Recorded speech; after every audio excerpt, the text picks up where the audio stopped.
So, so welcome to the Hewlett Library's presentation, 15 Holiday Gems. My name is Dr. Bill THIERFELDER, and I will be your host today. Now, for those who don't know me, I'm a retired professor of arts and humanities, and I currently live in Portland, Oregon. That's where I'm speaking to you from today. And here in Portland, I'm a lecturer, writer, and artist. But I also return to my hometown of New York City regularly to continue my work as a docent at the American Museum of Natural History. Now, because we can't cover everything, uh, in a 60 or 70-minute presentation, I invite you to take a deeper dive on my website, which is makingwings.net, and it's going to be deeper dive number 25. Let me explain. So makingwings.net, and there you see it. That's my homepage. And in the upper right corner, you see what's called a hamburger menu. And if you click on that, you're going to have a number of choices. You can look at my library schedule, some of the topics I speak on. You can also look at samples of my writing, my art, my resume. I also have an extensive section on the solar system based on some of my work at the museum. But here are these deeper dives. And what they are is, well, for every program that I give, I try to create a web page. So this one is number 25, 15 Holiday. Here I call it Jewels, Gems, and a few more. The title kind of changes with time. But what I give you on these pages are web resources where you can click on lists of famous stories, both Christmas and other holidays, some of the great writers who wrote holiday stories. I give you a selection of recommended reading. And then in addition to pictures of some of the authors we'll be looking at today, I give a little synopsis. And I don't want to make you dizzy, I should say. But towards the bottom of the screen, I also give you links to either material about particular stories or the actual texts themselves, as well as some of my honorable mentions. So there's a lot of extra material that we simply would not have the time to discuss here in this 60, 70-minute presentation. Now, one of the things that you did see there was recommended media. Now, here are a few books that I recommend. There's a quartet of books that is published by Amazon, and they contain several of the stories we're looking at. The series is called A Treasury of Timeless Christmas Tales, classic Yuletide stories, sketches, and poems. Volume 1 contains Gift of the Magi and Washington Irving's Old Christmas. Volume 2 has some Christmas stories by L. Frank Baum. You know him as the author of The Wizard of Oz. We're going to be talking about him today.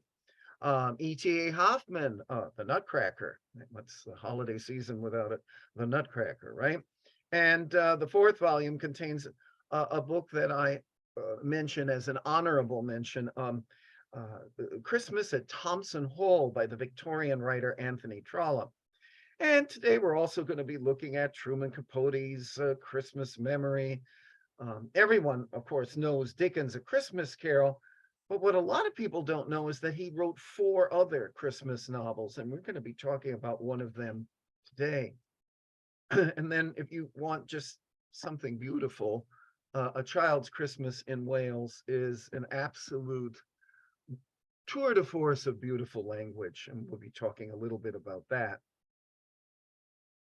Well, what is today all about? Well, what I'd like to do is to share with you 15 wonderful holiday stories, as well as a few honorable mentions. And these are stories that you might not know, or maybe you haven't read yet, or it's been a long time since you have read.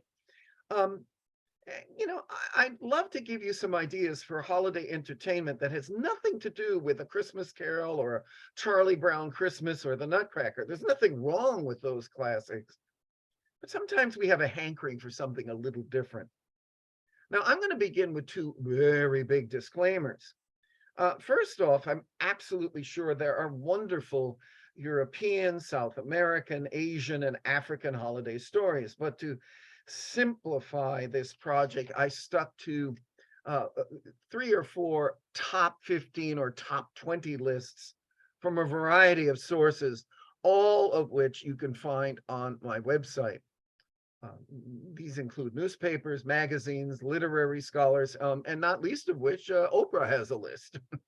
So in fairness, while there might be some jewels left out, there's also a great deal of wonderful stuff that we'll be talking about today. Now, the other thing that I'm actually going to add here, someone gave me an idea the last time I gave this presentation, and I think it'd be fun that maybe sometime in the future, I'll give a program about Southern Hemisphere holiday stories. Remember, one of the things that we have when we talk about Christmas or Hanukkah, particularly, we always think of it here in America and in Europe as kind of this cold, snowy season. Well, in the Southern Hemisphere, I mean, when I talk to my friends in Sydney, Australia, today, which happy Yule, happy first day of winter, this is their hottest time of the year. So for them, Christmas or Hanukkah is very often people are schwitzing, and I really want to explore, what kind of holiday traditions do they have down there, not only just down under, but, in South America and Africa. So stay tuned. Maybe I'll do that sometime soon. Now, the second thing that I do want to give you is that I'm going to present each author and his or her story alphabetically. I didn't want to risk playing favorites. And further, because of time constraints, I've decided to give you only 2 or 3 interesting facts per slide about each writer. If this were a classroom or I was there in person in a community room or something, instead of here on Zoom land, we probably could spend much more time going over biographical details. But if you do want to experience the deeper dive into the lives, writings of each author, again, you can visit makingwings.net. Deeper dive number 25. Now, with all of that said, well, there's Santa Claus and his reindeer. He's ready for action. And what he is saying is, let's get started. So, without further ado, our first author needs no introduction, I'm sure. It's Hans Christian Andersen. Now, he was born in 1805 near Copenhagen, Denmark, and he died there in 1875. Today, he's regarded as the Danish master of the literary fairy tale. Now, what do I mean by that? Literary fairy tales are original stories not based on previous sources. So, for example, the Grimm brothers stories, they went around Germany and other areas in Central Europe and collected stories, oral stories, oral stories that have been told for generations out loud, and they copied them down and then they published them. Their stories were not original. Okay. Hans Christian Andersen and other writers like him, they created fairy tales out of their imagination. Hence, the name that you would see in scholarly literature is the literary fairy tale. Now, Andersen was also the author of plays, novels, travel books, and several autobiographies. Now, while most of those works are almost unknown outside of Denmark, it's obviously his fairy tales. Well, they're the most frequently translated works by Andersen, some of them in all of literary history. Now, Andersen's first book of tales was published in 1835 and included stories such as The Princess and the Pea and Little Ida's Flowers. Many other collections appeared between 1837 and a final anthology in the 1870s called New Fairy Tales and Stories, which contains some of his masterpieces. Now, these anthologies all broke new ground in both style and content, often because they used everyday language. And this was really a break from literary tradition. Instead of using a more formalized language, it was everyday common speech. And then the other thing that sets his stories apart, or certainly at the time set his stories apart, was that he wasn't afraid to introduce feelings and ideas that were beyond maybe a child's immediate comprehension. They were in touch with a child's perspective, but that they would also have deep meaning for an adult. Now, we're used to this today. Some of the great animated features that are coming out today, for example, Coco, for example, or, oh, I can't, just dozens of different, Up, okay, other Disney and Pixar things, even the Toy Story series. Yes, a child can appreciate them, but adults can appreciate them too, because they're looking at them through the prism of experience. Well, Andersen was doing this in the 1830s and 40s, and it was really quite trailblazing. And along those lines, the story that I'd like to recommend for you is The Steadfast Tin Soldier. It is an example of the literary fairy tale and was published in 1838. Now, though the story doesn't take place specifically in the holiday season, the tale has often been associated with, Christmas, for example, because many film and stage versions place the narrative on that day. Well, in it, a young boy receives a set of toy soldiers. They've been cast from an old a tin spoon. Well, one of the soldiers spies a very, very pretty paper ballerina, and he falls in love with her. Well, that night, a jack-in-the-box who also loves the ballerina warns the soldier to take his eyes off her, but the soldier ignores her. The next day, the jack-in-the-box goblin pushes the soldier out the window. Two boys find him, place him in a paper boat, and set him sailing in the gutter. Well, among many adventures, the soldier is swallowed by a fish. Well, when this fish is caught by guess who? The little boy in the story. And the fish is cut open.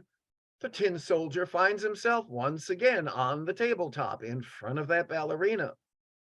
Well, the still jealous jack-in-the-box makes the boy throw the tin soldier into the fire, and a sudden wind blows the ballerina into the fire next to him, and both are consumed.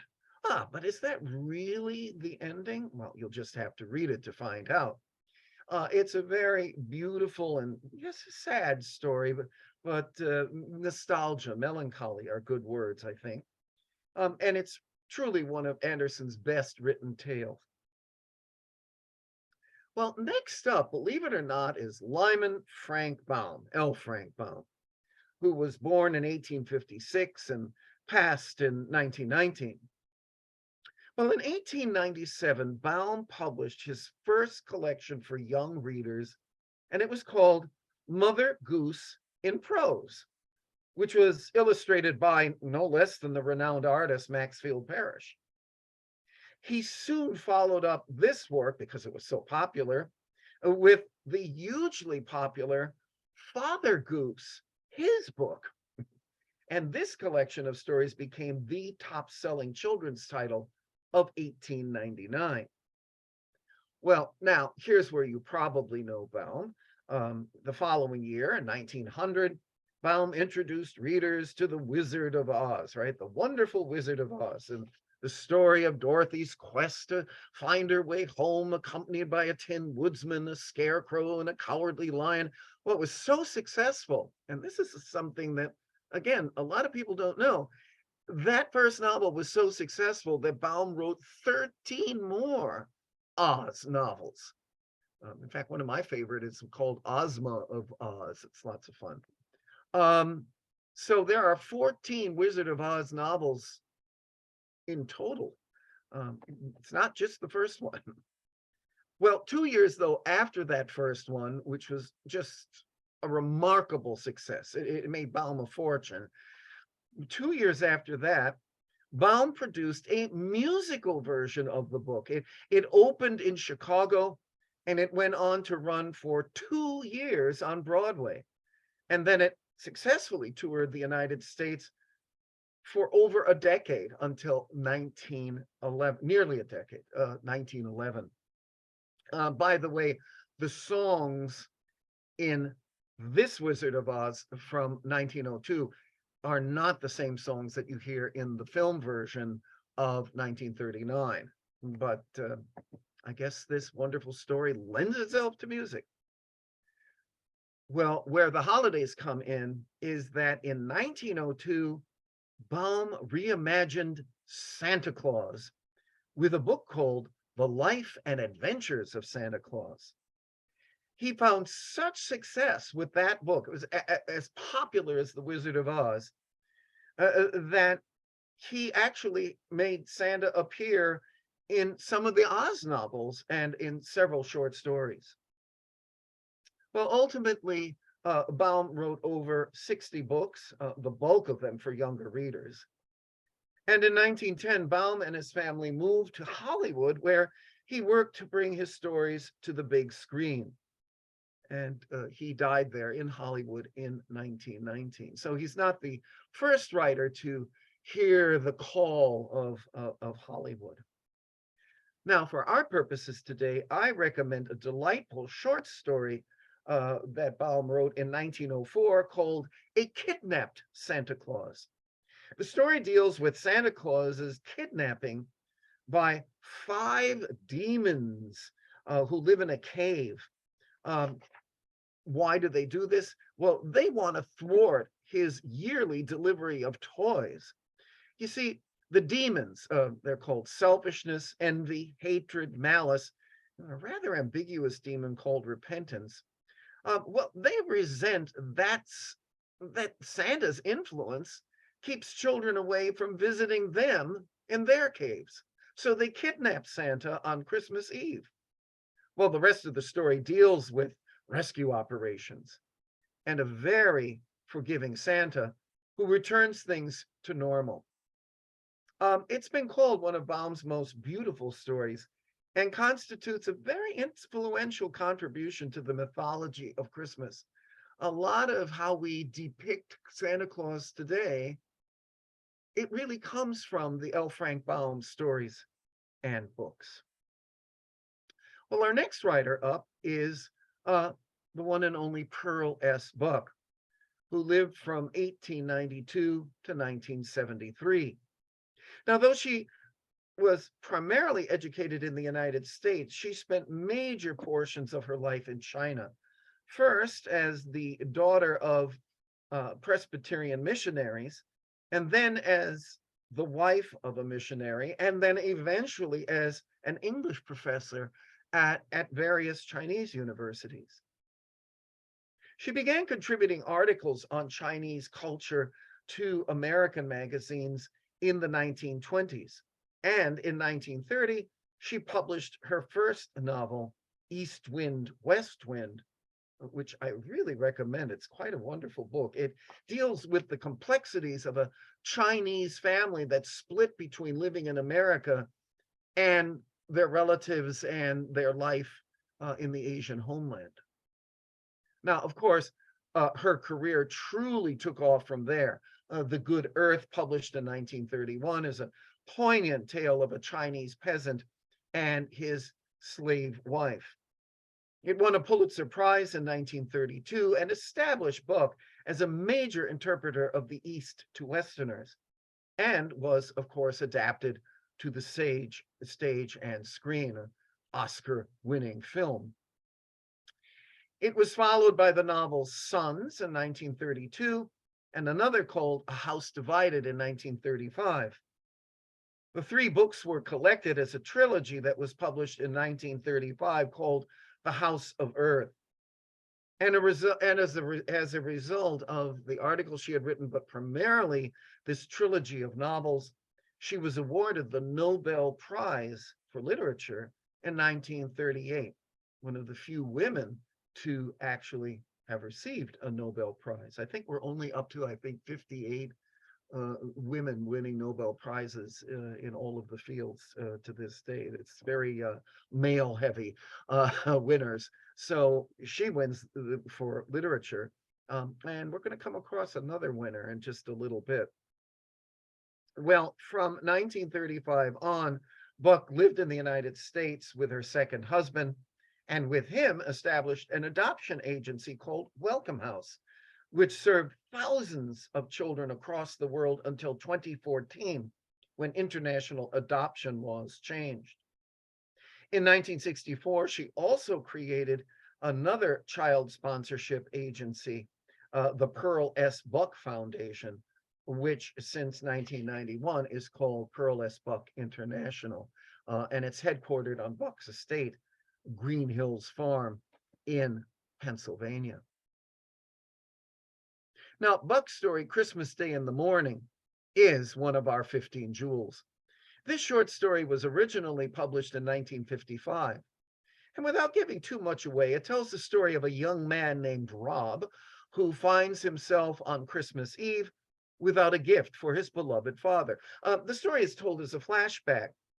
Early one Christmas, Rob, as an older man, thinks back to the best Christmas morning in the year when he was 15 and living on his family's dairy farm.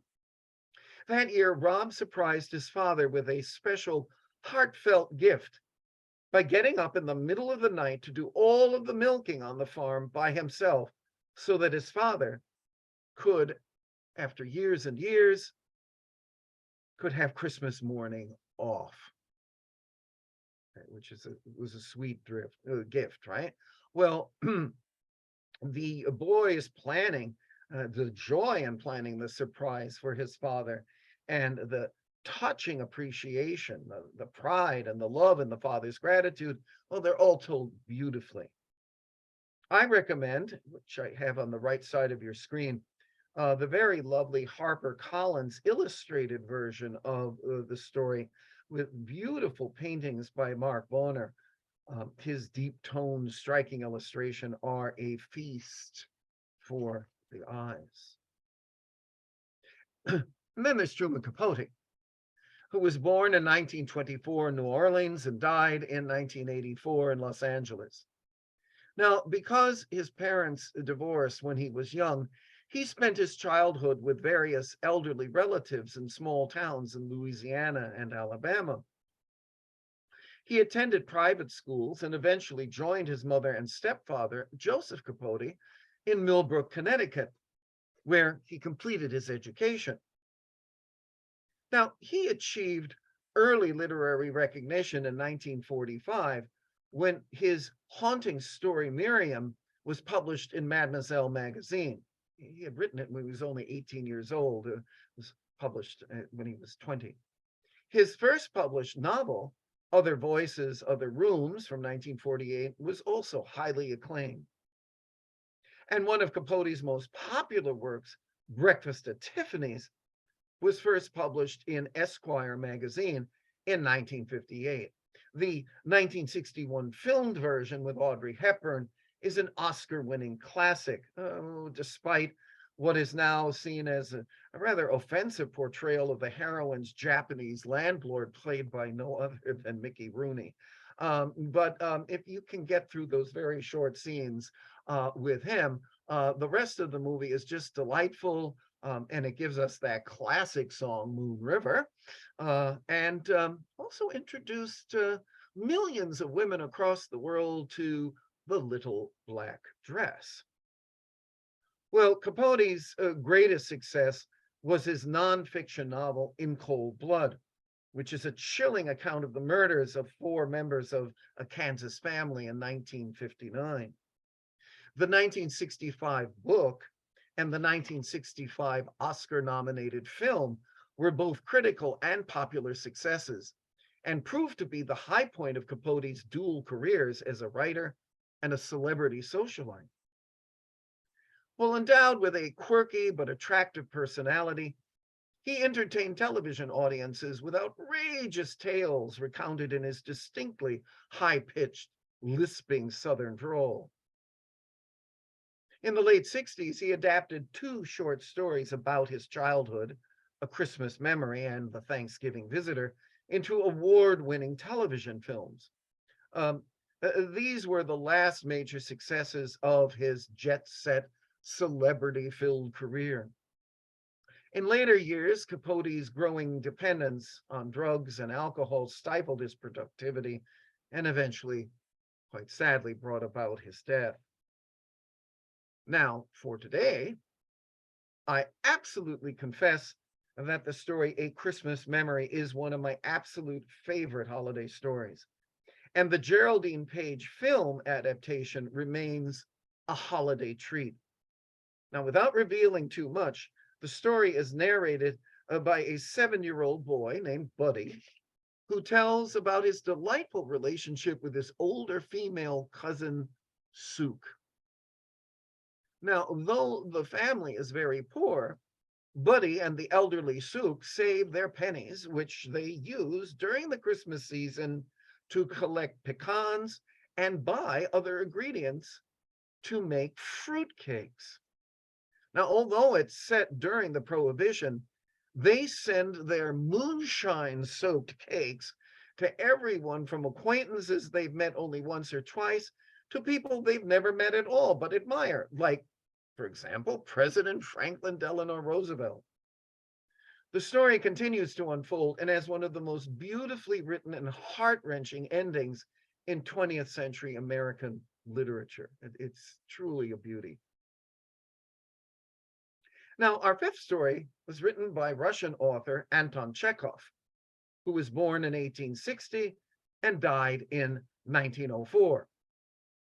Today, he's recognized as the master of the modern short story and one of the leading playwrights of the late 19th and early 20th centuries. Through his stories and plays, Chekhov emphasized the depths of human nature, the hidden significance of everyday events, and that fine line between comedy and tragedy. Well, during the mid-1880s, after attending medical school and becoming a doctor, and he never gave up being a doctor, Chekhov began to publish serious works of fiction. Chekhov wrote many of his greatest stories during the last decade of his all too short life, including Ward Number 6 and The Lady with the Dog. They reveal a profound understanding of human nature and the ways in which ordinary events can carry deeper meaning. In his plays of those same final years, Chekhov collaborated with Konstantin Stanislavski and the Moscow Art Theater to produce his masterpieces, right? The Seagull, Uncle Vanya, the Three Sisters, and perhaps most famous of all, The Cherry Orchard. Now, it was through that famous acting group, which created what we call method acting, or the Stanislavski method. Chekhov met and eventually married the actress Olga Knipper. Sadly, their marriage lasted only 3 years because he died quite painfully of tuberculosis at the age of 44. Well, now considered one of Chekhov's better stories, At Christmas Time, published in 1900, is divided into 2 parts. In the first half, you have an illiterate peasant family who hires an ex-soldier to write a letter to their estranged daughter as they ponder the mystery of her life. They wonder what's going on. She's married this very wealthy man. She's moved away, and she barely communicates with them, but they hire this soldier to write a letter. The second part of the story involves the letter. The letter is delivered to the daughter by her abusive husband, and we learn what has transpired in her life since she left her parents' home. Chekhov's fiery social critique is present as he contrasts the warmth and love of hard village life with the coldness of upper class luxury. Well, moving along, we meet Charles Dickens, who was born in England in February of 1812. When he was 12 years old, his father, John, who was having a difficult time managing money and was constantly in debt, well, he was put into debtor's prison. And because of this, Charles was withdrawn from school and forced to work in a shoe polish factory to help support the family. And this was not unusual. If you were thrown into debtor's prison, you had to pay off the debt. Well, how do you do it if you're in prison? Well, what do? You hire people to do it, or you basically ask your family. That was the responsibility of the family. You bail daddy or mommy out of prison. In this case, daddy. Well, this experience left profound psychological and sociological marks on Charles. And after his father was released, the young Dickens eventually found employment as an office boy and an attorney, then a shorthand reporter in the courts, and afterwards as a newspaper reporter in Parliament. And all of those experiences worked their way, of course, into his great novels.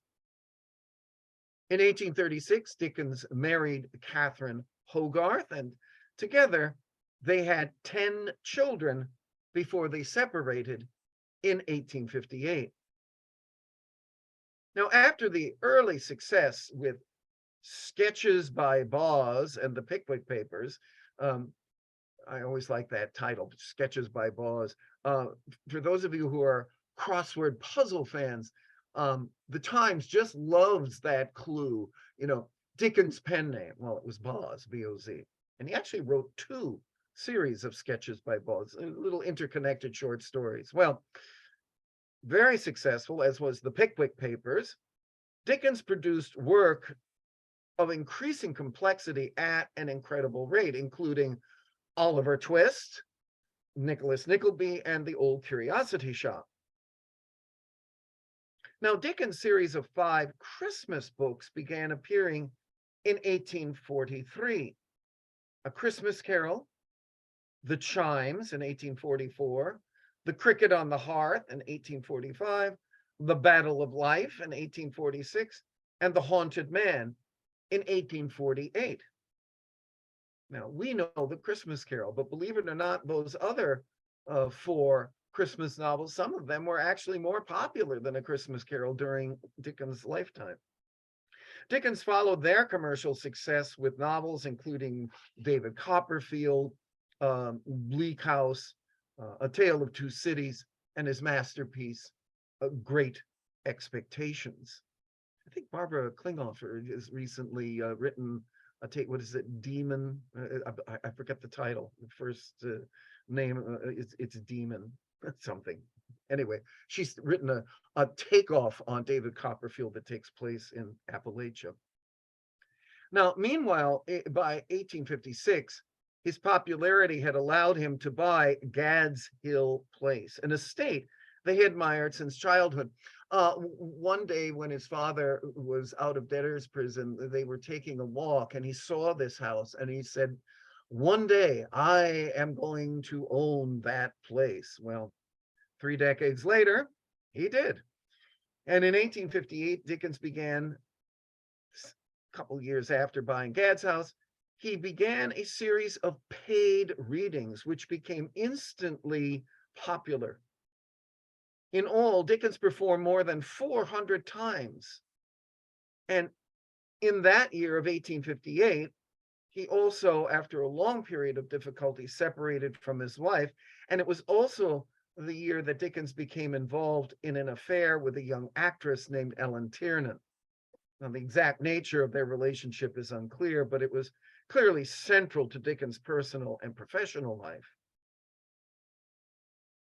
In the closing years of his life, Dickens made his already declining health much worse by giving even more readings. So the bulk of those 400 readings took place in the last 3 or 4 years of his life. It was during one of those readings in 1869 that he collapsed after having had a mild stroke. He retreated to Gad's Hill and began working on his final novel, The Mystery of Edwin Drood, which he never completed and therefore remains a mystery. And we never find out who done it. He died in his home in June of 1870 and was buried in the Poets' Corner of Westminster Abbey. Now, the story I'm recommending is not a Christmas carol, but The Cricket on the Hearth, a fairy tale of home that was published in 1845. Now, like all 5 of Dickens' Christmas books, it was published in book form, not as a serial, as was the tradition in Victorian England and America for that matter.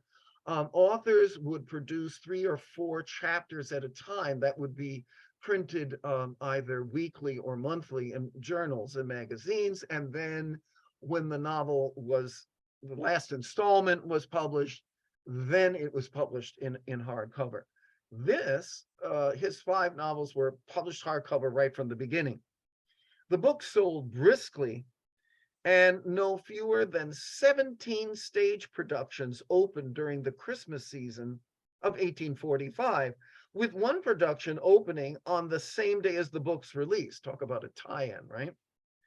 For years, it was actually more popular in its stage versions than A Christmas Carol. It's a wonderful story about a man named John Peerybingle. I always love the Dickens names. John Peerybingle. He makes a living as a message carrier, and he lives with his young wife, Dorothy, and their baby boy, and they also have living with them a nanny named Tilly. Well, there's a cricket who chirps on the hearth and acts as the guardian angel to the family. Well, one day a mysterious stranger appears and takes up lodging for a few days. And then a few days later, the life of the Peerybingles intersects with that of another person, Caleb Plummer, who's a poor toy maker who has a blind daughter, Bertha, and a son, Edward, who had traveled to South America and was thought to be dead. And more than that, I'm not going to tell you. It's a wonderful story and a delightful change from the ubiquitous Christmas Carol. By the way, I just want to point something out. Notice Chirp the Second. You may remember, if you've read A Christmas Carol, that it is divided into chapters that are called staves. Staves could be stanza or a reference to music. It's a Christmas carol. It's a Christmas song. The next number, the next book, right, about the bells, those chapters are divided into quarters.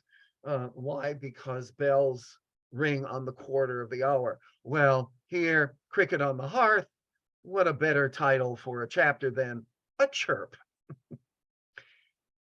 Our next author is Sir Arthur Conan Doyle, who was born in 1859 in Edinburgh, Scotland, and died in 1930 in Sussex, England.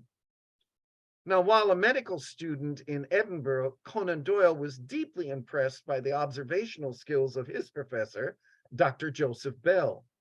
And Bell ended up becoming the model for Sherlock Holmes, who first appeared in the novel A Study in Scarlet, that was published in 1887.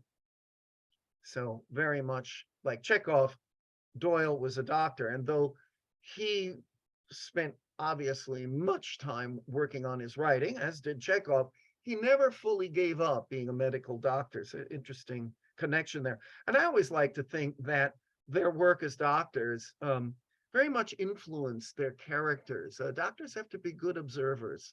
And so that observational skill, I think, works its way into Chekhov and Doyle. Well, Conan Doyle's early interest in both science and the paranormal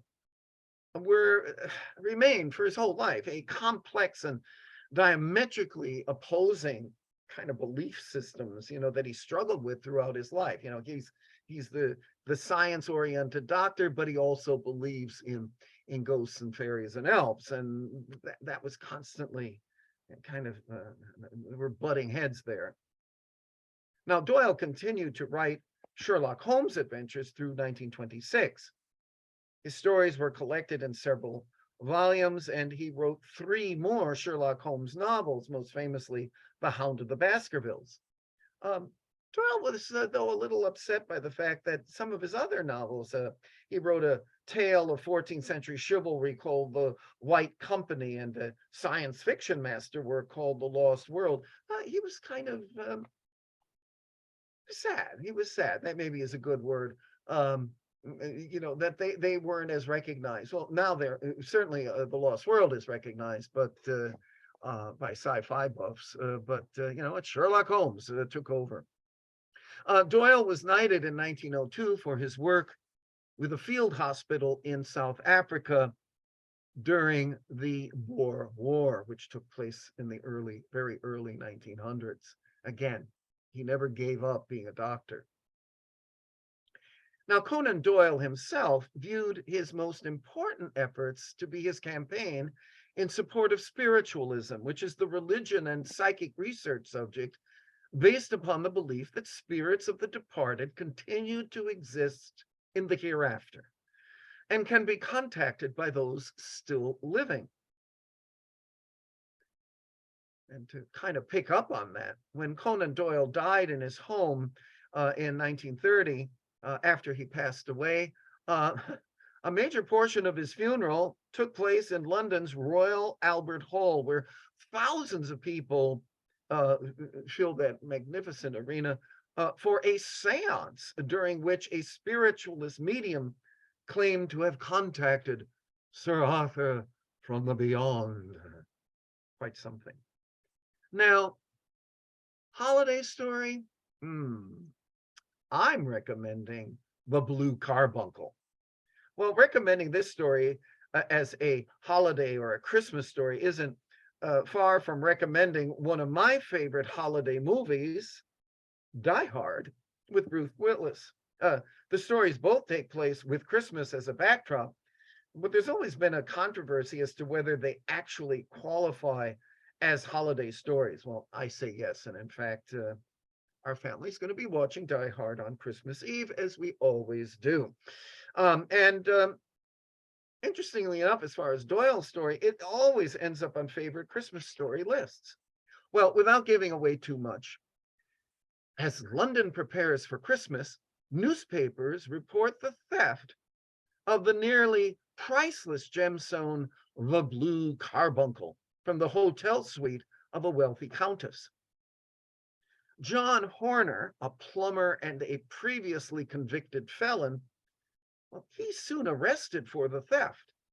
Horner claims innocence, but his record and his presence in the Countess's room where he was repairing a fireplace, well, that's all the police need, and they arrest him. Well, meanwhile, just after Christmas, Dr. Watson pays a visit to Sherlock Holmes, where he finds the detective contemplating a hat and the story of a Christmas goose, both of which had been dropped by a man in a scuffle with some street ruffians.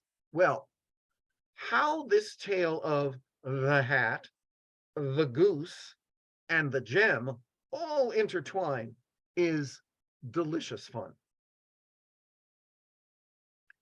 O. Henry, the pseudonym for William Sidney Porter, was born on September 11th of 1862 in Greensboro, North Carolina, and he died in New York City in June of 1910. After attending a school run by his aunt and clerking in his uncle's drugstore, he moved to Texas in 1882, where he worked on various jobs, including a teller at the First National Bank of Austin. Well, while working there at that bank in February of 1896, he was indicted for embezzlement of bank funds. Now, one theory is that he was actually a whistleblower and not a thief. Well, in any event, The very well-liked Porter received the lightest possible sentence, and in 1898, he entered the penitentiary at Columbus, Ohio. His 5-year sentence there was shortened for good behavior. Now, at night, he worked as the druggist in the prison hospital, and both there and during the daytime, what did he do? He wrote stories to earn money to support his daughter Margaret after his wife had passed away. And there you see over on the left of your screen, there is that daughter. So there's Porter, there's the wife who passed, and he had this wonderful daughter named Margaret. Now, his stories were immediately popular, and when he emerged from prison, William Porter had become O. Henry and would become famous as the writer of over 600 short stories, all of which really earned him remarkable living. There's still much debate as to why the nickname, the pen name O. Henry. That's another topic for another day. Well, from December of 1903 to January of 1906, he produced one story a week for the New York Sunday World, as well as other publications. And his hardcover story collections, Cabbages and Kings, The 4 Million, and its famous story, The Gift of the Magi, and The Trimmed Lamp, were all immediate successes. By the way, I'm just a little side note here. It was a real field day for the short story during this time, because he's a contemporary of Jack London, who was also producing short stories. So you could open up a magazine and get stories by some really terrific writers. Well, between 1907 and 1910 and his death, which was in 1910, 7 other collections appeared in very rapid succession. Many of his best stories explore the lives of New Yorkers living out their hopes and dreams against the background of the daily grind of early life. Now, despite his popularity, O. Henry's final years were marred by ill health, desperate financial struggles, alcoholism, and a very unhappy second marriage. You see him there with his second wife in the upper right there. Now, after his death, several more volumes of unpublished or early stories appeared, and the O. Henry Prize, given annually to outstanding short stories, was established in his honor in 1919 and remains a much coveted prize. Okay, how can I not recommend The Gift of the Magi?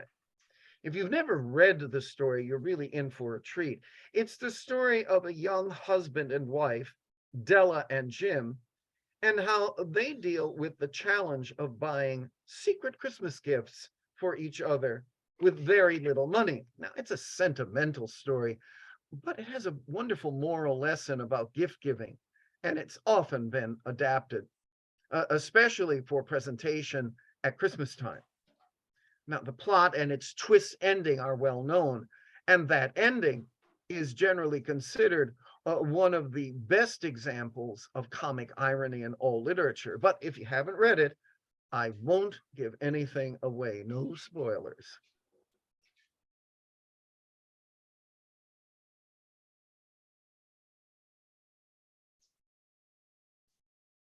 Okay, next writer, E.T.A. Hoffmann.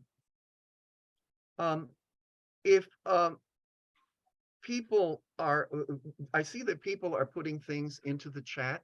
If you could send those things directly to Marie, I would appreciate it, because when you put something in the chat, it covers up my screen and I can't see the screen, my screen, what I'm talking about. So if you could send it to Marie rather than to everyone, I'd appreciate that. Well, E.T.A. Hoffmann, Ernst Theodor Amadeus Hoffmann, yes, he was named after the composer Mozart. Well, he was born in January 24th of 1776 in Königsberg, Prussia, and died on June the 25th in 1822 in Berlin, Germany. He was a writer, composer, and painter known for his short stories in which supernatural and sinister characters move in and out of men's lives, ironically revealing the tragic or grotesque sides of human nature. Now, Hoffman was trained as a lawyer. You know, doctors and lawyers today, right? But in his case, his chief interest was music. He held several positions as a conductor, critic, and theatrical musical director. He also composed several widely successful ballets, operas, and other chamber works. And if you go to YouTube, you can actually hear examples of some of his music. It's really quite beautiful. But even as he was fulfilling his musical ambitions, he also wrote numerous short stories. He's kind of a polyglot, right? Law and music and story writing. Those stories established him as a writer, and he had quite a reputation, even in his own lifetime as a writer. And through it all, he supported himself as a lawyer in Berlin. He succumbed, sadly, to the effects of paralytic syphilis in 1822 at the age of 46. Now, in his stories, the weird and the mysterious atmosphere of his strange characters intermingles with an exact and realistic narrative style.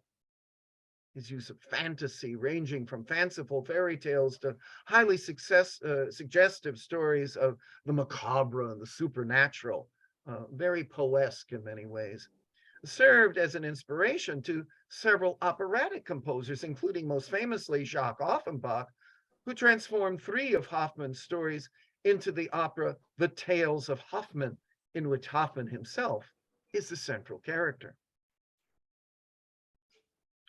Well, the story to recommend, indeed, next to stage adaptations of Dickens' A Christmas Carol, Tchaikovsky's ballet, based on the novella The Nutcracker and the Mouse King, is the most ubiquitous Christmas theater piece during the holidays.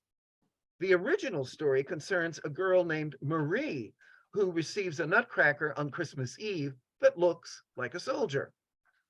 Now, she's called Clara in the ballet and in other adaptations, right? Well, that night, Marie witnesses a battle between her dolls under the leadership of the Nutcracker and dozens of mice whose king has 7 heads. The following day, Marie finds out that the Nutcracker was once a young man who was cursed by the Mouse Queen. Further battles between the Nutcracker and the Mouse King take place before the rodents are defeated and the curse is finally broken. And everyone lives happily ever after. Now, if you know only the ballet version, do yourself a favor and read the original story by Hoffman.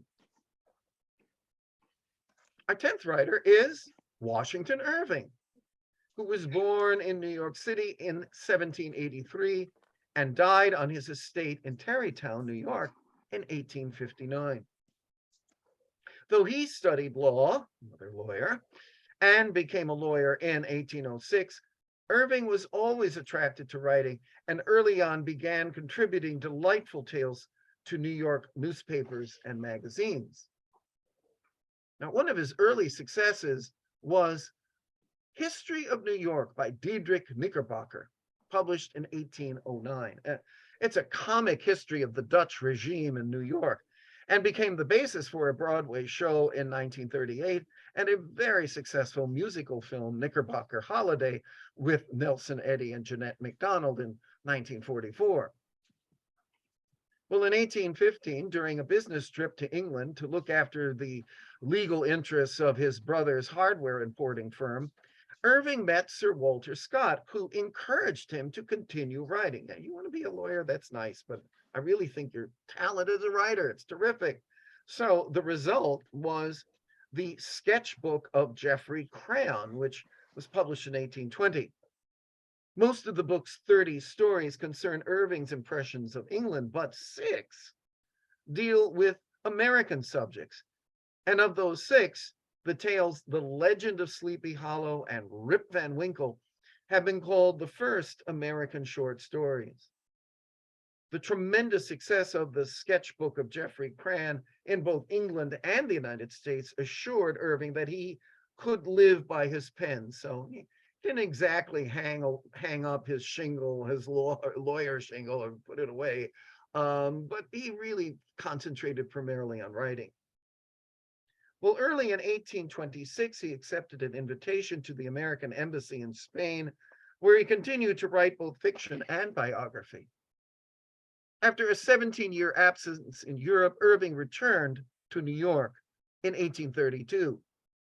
And except for 4 years, 1842 to 1846, as the United States ambassador to Spain, Irving spent the remainder of his life at his home, Sunnyside, in Tarrytown, New York, on the Hudson River, where he continued to write. Since I'm talking today to Hewlett, for those of you who want a little field trip, you can take a wonderful tour at Sunnyside. There's also one that includes a visit to Sleepy Hollow and to the graveyard there. It's really quite wonderful. I recommend it. Well, the story for today is Irving's Old Christmas. It was published in book form in 1876. It contains the 5 Christmas stories that are found in that 1820 sketchbook of Geoffrey Cran, where he portrayed an idealized celebration of old-fashioned Christmas customs at a quaint English manner. Now, these delightful stories depict English Christmas festivities that he experienced while staying in England. The book was published in 1876. The book was widely popular, and today Irving is credited with helping shape the Christmas holiday in America, much the same way that Dickens did in England with those 5 Christmas novels. Now, among Irving's biggest contribution to Christmas in America through those 5 stories from 1820 was his promotion of St. Nicholas as a beloved character. It laid down the groundwork for the figure we'd eventually embrace as Santa Claus. Any one of the 5 stories makes for a delightful holiday read, but I do recommend reading them together. It's a lovely little novella. Well, next up is a writer that you might not be familiar with. Selma Lagerlöf was born in Sweden in 1858 and died on the family estate there in 1940. She was primarily a novelist, and in 1909, she became the first woman to win the Nobel Prize for Literature. So like Pearl Buck, she won a Nobel Prize for Literature, and again, one of the very few women to win that award. Indeed, it was her novels, such as Gösta Berling's, that played an important part in the Swedish Romantic revival of the 1890s. The period between 1894 and 1907 was very productive. A short story collection, Tales of a Manor, one of her finest works, and Jerusalem, published between 1901 and 1902, established her as the foremost Swedish novelist.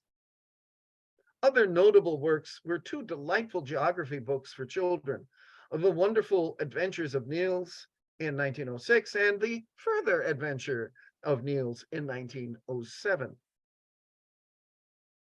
Well, World War I depressed her and disturbed her deeply, and for many years she wrote very little.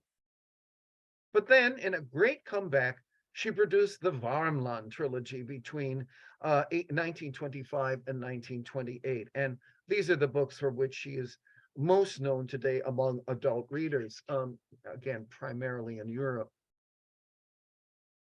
Now, for our holiday gem, after an inspirational visit to the Holy Land in 1904, she published Christ Legends.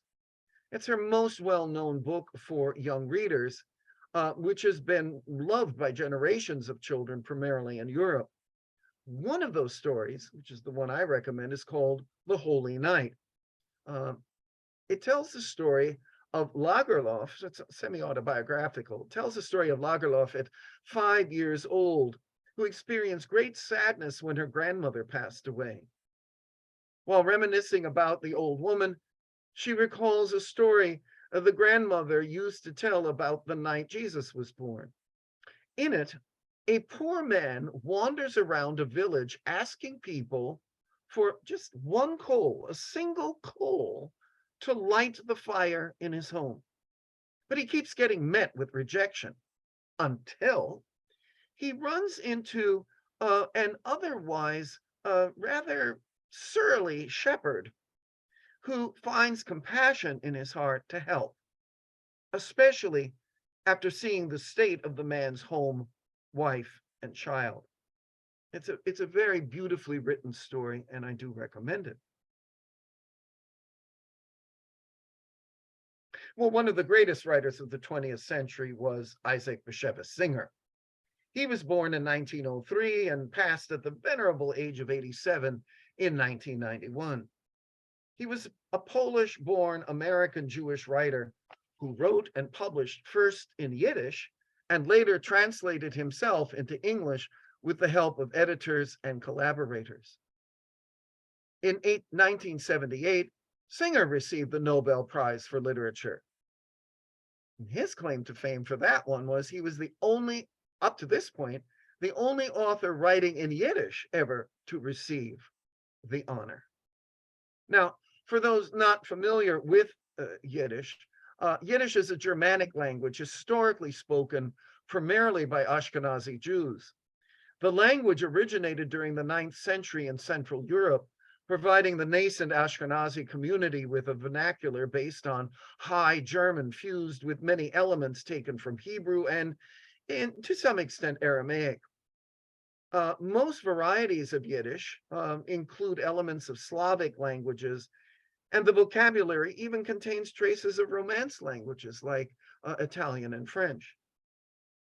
Traditional Yiddish is primarily written in the Hebrew alphabet, but now is pretty much published using a European alphabet. It's not used as much today as it certainly was when I was a kid in the 50s, and before that, in the earlier part of the 20th century. Now, Singer's popular success began with the publication of his first collection, Gimpel the Fool and Other Stories, in 1957, and his novel, The Magician of Lubin, in 1960. Over the next 2 decades, his popularity grew as he published his stories in magazines like Harper's and The New Yorker. He also began to write children's books, including Zleta the Goat and Other Stories, which was illustrated by Maurice Sendak. He lectured regularly and continued to produce new stories, novels, and collections in both Yiddish and English, including The Spinoza of Market Street, A Friend of Kafka and Other Stories, Enemies, a Love Story, and Shosha in 1978. He was awarded 2 U.S. National Book Awards, one in children's literature for his memoir, A Day of Pleasure, Stories of a Boy Growing Up in Warsaw, and one in fiction for his collection, A Crown of Feathers and Other Stories. Well, the holiday story I'd like to recommend was originally published as one of 8 Hanukkah stories for young readers in Singer's The Power of Light in 1980. The story is called The Parakeet Named Dreidel. It tells a heartwarming and often humorous tale of when young David and Mama and Papa are celebrating Hanukkah one frosty winter evening in Brooklyn. Guess what? Papa sees a parakeet sitting on the window ledge. Well, it's cold outside, so he lets the parakeet in, and everyone is delighted to find, guess what? The parrot speaks Yiddish, and they name it Dreidel, and it becomes part of their family. Many years later, when David is in college, he's at a party one night, and he tells Dreidel's story, only to discover that Zelda, a young woman at the party, owned the bird herself as a child. It was her bird. Oh, well, when Mama and Papa hear this, they are worried that they will have to give back their beloved pet. But then, David and Zelda decide to get married after college, and what happens next makes for a truly heartwarming story. Well, our next Christmas story is by the great Welsh poet Dylan Thomas. Thomas was born in 1914 in South Wales. Thomas dropped out of school at 16 to become a junior reporter for the South Wales Daily Post. By December of 1932, he left his job at the Post and concentrated on his poetry full time. And it was during this period, in his late teens, that Thomas wrote more than half of his collected poems. He clearly was a prodigy. In 1934, when Thomas was only 20, he moved to London, won the Poets' Corner Book Prize, and published his first collection of poetry called 18 Poems to instant, immediate acclaim. In 1936, Thomas met the dancer Caitlin McNamara in a London pub, and they engaged in a passionate affair and married in 1937. Between 1945 and 1949, after the Second World War, he wrote, narrated, or assisted with over 100 BBC radio broadcasts, including one show that became the basis for his famous radio drama Under Milkwood several years later. In 1947, Thomas took his family to Italy, and while in Florence, he wrote his collection In Country Sleep and Other Poems, which includes probably his most famous poem, Do Not Go Gentle into That Good Night. Later that year, Thomas began writing movie scripts for Gainsborough Films. And if you're a British movie lover like I am, I'm a bit of an Anglophile. If you've seen any films from the late 40s, early 50s, you might see that name, Dylan Thomas, there as a screenwriter. In 1950, Thomas went on the first of 4 tours of the United States and did much to popularize the poetry reading as a new medium for the art. Now, a lot of people hadn't done poetry readings up to that point, so this was really quite something. Just as Dickens kind of invented the idea of doing book readings at bookstores and in public arenas. So it was Dylan Thomas who kind of created this idea of doing a poetry reading at cafes and pubs and similar kind of venues. Well, these readings were both famous and notorious. He was theatrical. He engaged in roaring public disputes, especially after a few whiskeys, and read his work with tremendous depth of feeling. A few days after his last reading in 1953, he collapsed in the Chelsea Hotel after a long drinking bout. He died at St. Vincent's Hospital at the age of 39, but he was buried in Wales. And again, for those of you, I know I'm speaking to Hewlett here, so you're East Coast. If you have a chance, you go past the Chelsea Hotel, which I believe is now being converted into condos and apartments. The front of the hotel has all these plaques of people who live there. I mean, we're talking George Orwell, Emily, Edna St. Vincent Millay. Well, there's a wonderful plaque for Dylan Thomas there. Well, I have to recommend A Child's Christmas in Wales. It was written in 1952 and then recorded in Steinway Hall in New York in February of that year. And it's a masterpiece of language and remembrance. It's an anecdotal reminiscence of a once upon a time Christmas told from the viewpoint of a young boy. Now, as with his poetry, the short story doesn't have a tight narrative structure, but instead uses poignantly descriptive passages to create a sense of nostalgia. If you love beautifully, artfully crafted language, well, definitely read it, but I highly recommend hearing Thomas's reading of his story, which is available on YouTube among other sources. And on my website, I actually give you the link if you want to hear Thomas reading A Child's Christmas in Wales. You're in for a treat.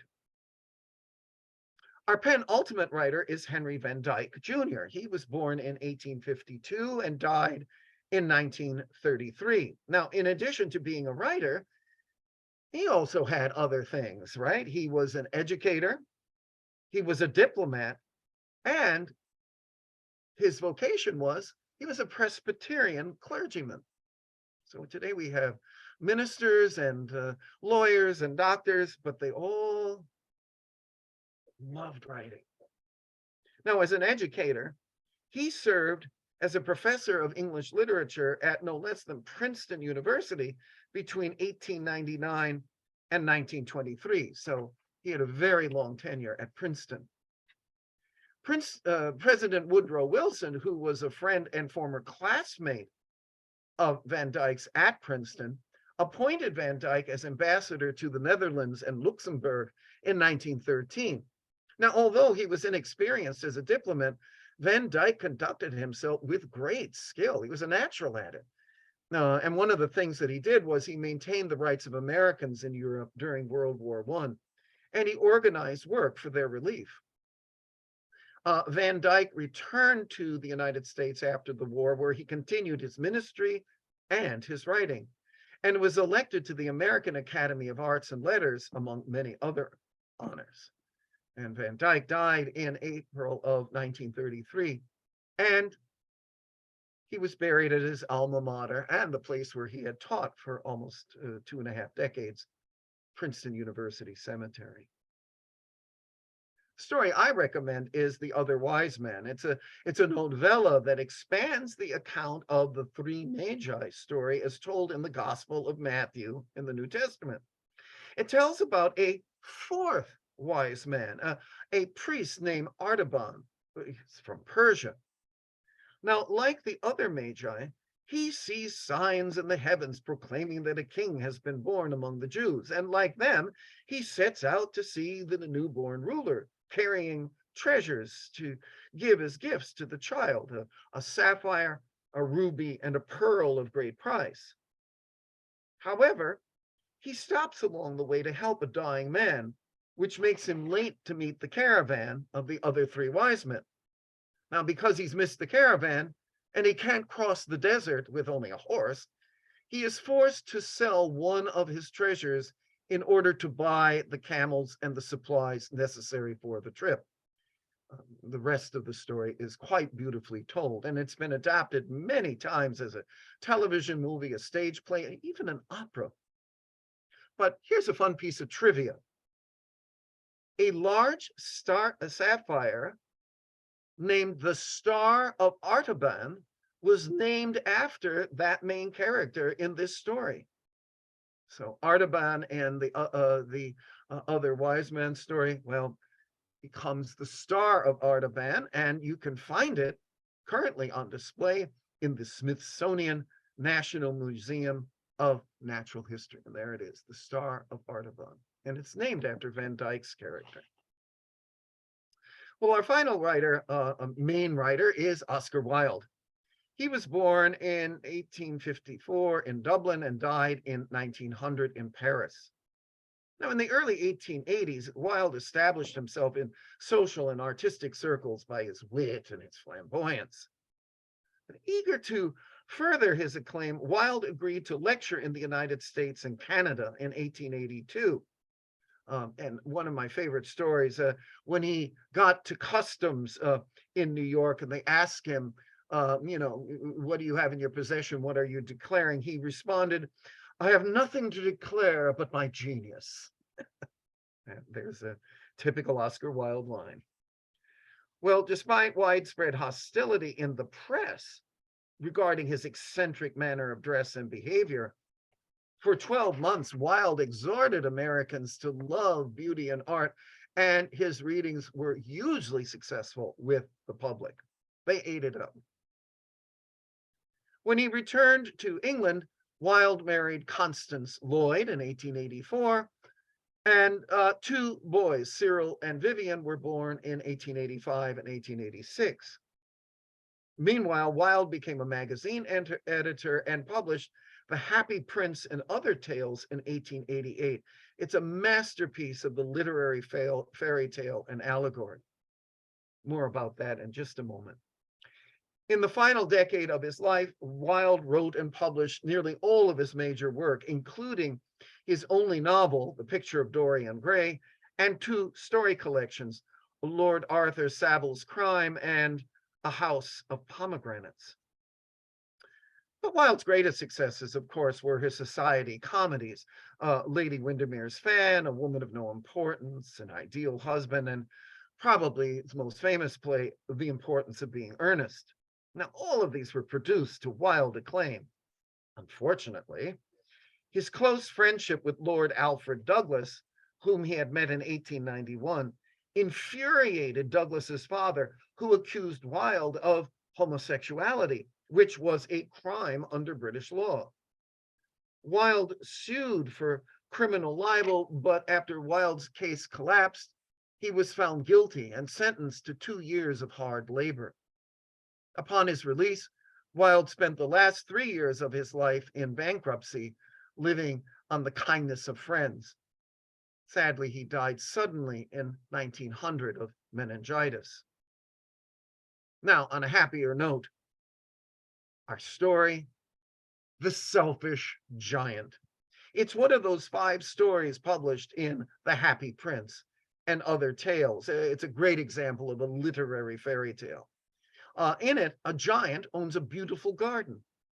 Well, he takes offense at children who play there after school. And what does he do? He builds a wall to keep them out.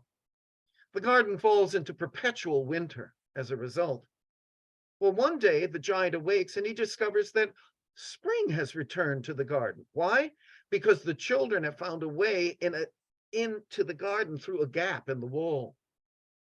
Well, he sees the error of his ways and he resolves to destroy the wall. However, when he emerges from his castle, the children all run away. They're frightened of him, except for one boy who decides to climb a tree. Now, the identity of that boy becomes the plot twist of the story and provides the connection to Christmas. Now, I won't say more. This is a truly beautifully written narrative, one for adults and young readers to savor. Well, okay, before we hear from you, I'd like to end with a shout out to some honorable mentions. These stories appear in several holiday best lists. Now, of course, it's all subjective, but I agree that these are terrific. And once again, I present them in alphabetical order by the author's name. Louisa May Alcott's lovely A Christmas Dream and How It Came to Be True. It's truly a pleasant read. It's actually, she took a section of Little Women and made it into a story and enhanced it. It's really quite lovely. Maya Angelou wrote a wonderful poem for the holidays for the lighting of the National Christmas Tree in 2005. Amazing Peace is a beautifully written book of verse. Then there's Raymond Briggs' classic tale, The Snowman, which exists in a beautiful animated version and beautifully illustrated book. The 19th century blind Irish writer Frances Brown wrote a collection called Granny's Wonderful Chair, and it includes the beautiful holiday story called The Christmas Cuckoo. And again, you can find this list of honorable mentions and selections about these writers on my website. You might want to try the American novelist Willa Cather's 1896 tale, The Burglar's Christmas. The Grimm brothers created an unusually warm-hearted story called The Elves and the Shoemaker, originally published in 1812. James Joyce penned a beautifully written tale of love and loss during the holidays called The Dead, published as part of his collection, The Dubliners. And I also recommend the beautiful film version of The Dead, Gabriel Byrne is in it, and Angelica Houston, and directed by Walter Houston. Excuse me, John Huston. It's a wonderful film. Robert L. May's much adapted Rudolph the Red-Nosed Reindeer. Here's a little bit of trivia for you. Did you know it was actually written in 1939 as a holiday book for Montgomery Ward, where Robert worked? Some of his supervisors came to him, "Can you write something?" And he said, "Okay." And he wrote Rudolph the Red-Nosed Reindeer, and it was given away to customers as they shopped at Montgomery Ward during the holiday season. And then there's Lucy Maud Montgomery's Christmas at Red Butte. Well, if you enjoy Anne of the Green Gables and the other Green Gable novels, you might enjoy Christmas at Red Butte. In 1902, the same year she published Peter Rabbit, Beatrix Potter also produced a charming holiday tale called The Tailor of Gloucester. I recommend this one. It's beautiful. And as you know, she was not only a writer, but an illustrator. The 19th century English novelist, and you remember I mentioned him way back at the beginning of today, the English novelist Sir Anthony Trollope wrote a lovely Victorian period tale called Christmas at Thompson Hall. Sometimes it's just called Thompson Hall, but there's also Christmas at Thompson Hall. It's the same work. The tiniest jewel of the day is a 2-page letter by Samuel Clemens, aka Mark Twain, to his daughter Susie. That's right up there with Francis Church's editorial to Virginia O'Hanlon, "Is there a Santa Claus?" with this famous line, "Yes, Virginia, there is a Santa Claus." Well, I recommend the beautiful letter by Mark Twain. And last but not least is a wonderful story for Kwanzaa called Little Rabbit's Kwanzaa by the American folklorist, storyteller, and children's book writer Donna L. Washington. It's an absolutely delightful and heartwarming tale of a little rabbit who seeks to find something special for his sick grandmother during Karamu, which is the big Kwanzaa feast. Now, once again, if you'd like to learn more about these writers and their stories, please visit my website, makingwings.net, and go to Deeper Dive number 25. So we would love to, at this point, hear your thoughts